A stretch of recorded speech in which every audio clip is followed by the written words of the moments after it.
welcome to this channel. This is the Eradicator, and today we're going to talk about Around the Verse. As always, guys, Friday morning, it's time to talk about Around the Verse and analyze everything that we've been shown. And look at this cave, guys. This is definitely something we will be covering today.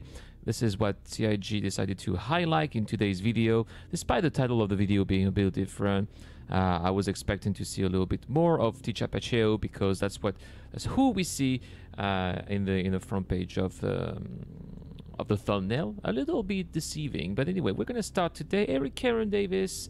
And I forgot Dave Haddock. There you go.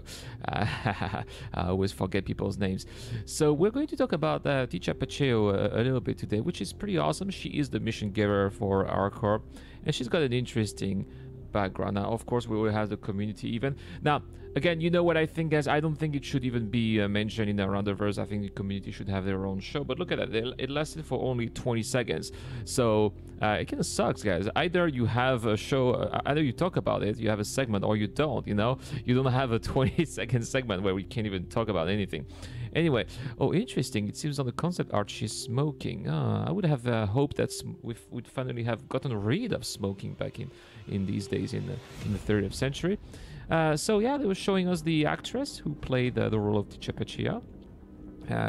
Sounded very British, which is interesting because her name Tecia Paccheo sounds more like a Portuguese/Brazilian. So I was hoping maybe she would have had some kind of Brazilian accent, but in the end, she is going to have some kind of interesting, I don't know, it's like a hood, and what is that, a hijab? I don't know. I will be quite pissed if that's the case. Maybe some kind of Rastafari hat. That's also weird. I don't know what this is, guys, but this looks really weird. Not a big fan. I prefer to have a look at this. This is I mean, she's definitely damaged from, you know, her past experiences. Not a fan of the blue eyes there, but yeah, she's looking pretty good. So it's going to be interesting to see what kind of a badass she is according to what they are. So they're giving us a little bit of her backstory and why she was fired from Blackjack Securities, and yeah, so that's gonna be another you know, not evil but bad guy mission giver. Now I am a little bit annoyed with that. I think that there's an overwhelming amount of bad guys in the verse right now. You know, we've got Miles Eckhart, Wallace Klimt, there's Ruto, there's Clovis Darnilly. Even though he plays this kind of sophisticated bad guy, he's still on the wrong side of the law. Whereas, and now we're gonna have Tecia Paccheo, so that's gonna be 5, and we only have 2 say good guys or good mission givers, which are Reto Battaglia, who seems to be you know, a pretty jolly fella out there in Levski, and Konstantin Hurston, who is you know, this would-be Hurston manager. So I think there's definitely the balance between, you know, good guy mission givers and bad guy mission givers is not quite there, and I hope that Eddie Parr, when the mission giver we're gonna have in Microtech, is going to fill that gap out there. So it's, you know, kind of a problem. But yeah, I really like the design. I really like how she looks. Not satisfied with her hat, but maybe there's a backstory. Maybe she's got some scars that she wants to hide. We're going to say, I just think it's ugly. But again, she's not here to be. She's not. We haven't seen any sexy girls or whatever in the game, and that's not really the cup of tea. That's not what Star Citizen is about. Star Citizen is about pew pew and being a tough guy around the verse, I guess. So yeah, cool. We're gonna see what this is about. They've also mentioned a little bit more shooting for Squadron 42. I guess that's going to be for minor characters, or maybe chapter 2 or 3. We don't know about that. And then that's what I'm looking for, guys. You know, I am the Eradicator, and I am going to get some guns in the game. You know, I like guns. You know, I like to buy guns and test guns for you guys. And we are going to check out the magnificent Gemini P71, which is an assault rifle. And it's going to have a scope, which is going to be very interesting. So it's not really a sniper, but the scope is going to allow you to have maximum precision when you want to shoot. Why not? So I don't know if you guys play some of these, you know, I don't have a lot of experience with FPS, with traditional FPS, but I remember Counter-Strike. And I'm gonna make a propose here.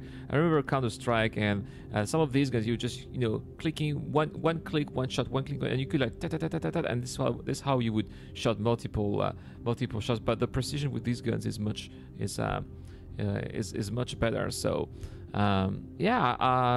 I don't know how this is going to be more effective than, say, the F55, which in my opinion has the highest DPS in the game right now.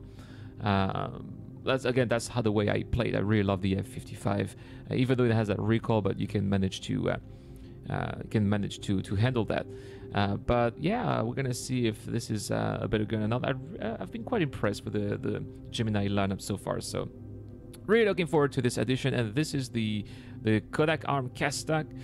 Look at that, how massive this gun is. This, it has some barrels, so it's a revolver. Interesting.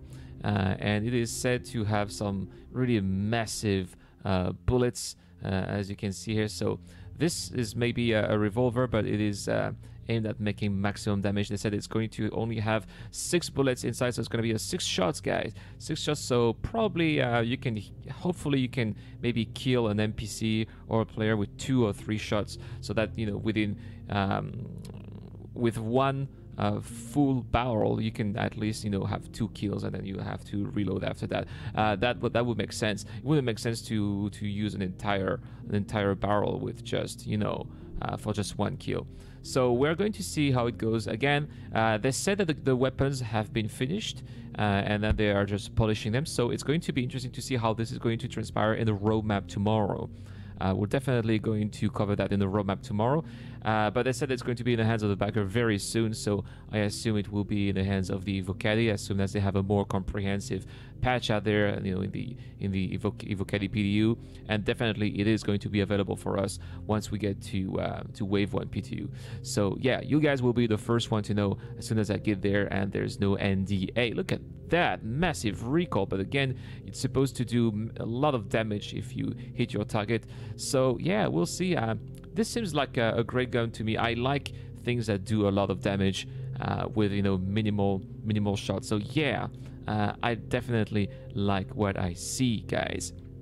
Now we're going to fast forward a little bit, and this seems to be they're going to spend half of the show about that, which in my opinion is a shame, because again, they say depth of the character, so they should be talking about Tecia Paccheo, but half of the show is about caves, so that doesn't make sense to me. I wish we could have known more or seen more of Tecia Paccheo in the game, but I guess they don't want to spoil what we're gonna have in ArcCorp, so that makes sense. Now they mentioned that this is really early work in progress, and that normally they would not show that. It's just that they were very excited about it, and they wanted to I think that they want to have feedback here. I think that they want to hear what we think. So why not caves? Personally, I'm quite excited about caves, as long as they're not too big, and as long as we're not getting lost too often in them. I'm quite fine with caves, but this is looking really good and pretty realistic. Now, they said that they are using exactly the same kind of technology as they use for the rest stops.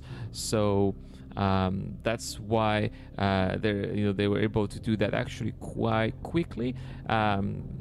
So they didn't need to develop any new tech or modify the engine too much for that. So that's actually a great news. Now I wanted to show you what I found the most interesting was this. Let's have a pause here. So what you see here in blue is actually where the places in the caves that cannot be blocked. So this is where players are going to have to walk. So obviously, because they're going to have to walk here, they can't block these.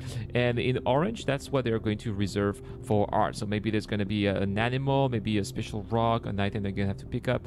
So yeah, interesting sneak peek here. And that's basically it. That's what we've been learning about today regarding ATV. So I can't wait to see the roadmap tomorrow. They also said that the brand new Defender is not going to make it for 3.5 and it's going to be delayed to 3.6. This is something that I've been saying for the past 3 weeks already, so that is not a surprise.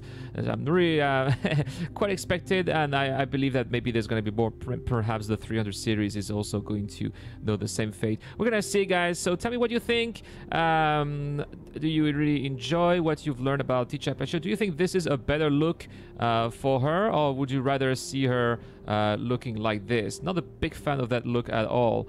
But you know, maybe she's gonna change looks in the future. We don't know. I think this hair looks she looks pretty nice like that. Look, it's a shame that she's injured. But yeah, I definitely prefer that. But they said that they wanted her to look more badass and more dangerous. So yeah, we're gonna have where is she? We're gonna have something more like that instead. Oh well, whatever, right?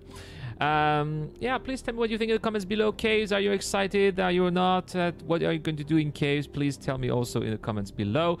This is the Eradicator, and now we are going to answer a question from one of the Patreons who follow the channel on the crowdfunding website Patreon. Gargotron asks, Idris M, or I should say Idris M or Kraken, if you could choose, which one would it be? Well, that's a very good question, Gargotron. Again, to be frank, well, can I answer? Can I answer something else? My real answer would be none of them, Gargotron, because I don't think I would ever have the crew required to crew one of these larger capital ships. You need a lot of people at different stations. Maybe we'll be able to hire a few NPCs that will be, you know, the minimum crew for these ships, but that is really a lot of resources there, and I don't think I'll ever have the resources for myself. Maybe, you know, maybe I'm wrong. I'm saying that in, you know, March 2019. Maybe I'm wrong. Maybe I will be successful enough in the game to have one of these capital ships. I have no idea, but I've never even thought of paying for these ships with real money. We'll see. Maybe I will have eventually one day enough money to have a capital ship if my future organization is successful enough. So I think that would probably be the Idris M, because we all know that Drake Interplanetary is not doing very high quality ships. As soon as you lose your shields, the hulls tend to be a little bit fragile, and I'm afraid that Kraken is going to be more fragile than the Idris M. And the Idris M is just one of these military grade type of capital ship. You know, if you have a capital ship, you're there to do some damage, obviously. And I believe that the Idris M is more capable of doing damage than the Kraken. Sure, the Kraken probably has more Starfighter support, but I think that in a pure ship-to-ship combat, I believe that the Idris M would win. That is my personal belief, Gargotron. Thank you so much for asking. If you want to have your questions answered in a show like Gargotron's, don't forget that you can subscribe to the Patreon channel. It just starts at $1 a month, and you get access to lots of great perks like questions being answered on the show here, or maybe access to my Discord channel, automatic giveaway in the giveaways. You know, there's going to be another one in April, maybe? We're going to talk about it later. So lots of great perks. Go check it out. Also, if you want to support the channel, don't forget you can hit that like button, hit that subscribe button, and don't forget to leave a comment if you want to interact with the Eradicator. You know, guys, I always like to chat with you guys in the comments, sometimes in game too, if you guys meet me. So yeah, don't hesitate to do any of these if you want to help me out. That really does, and it boosts my motivation at the same time. That's all for today, guys. Tomorrow, roadmap update as always. Thank you so much for watching. This is the Eradicator. I'm signing out.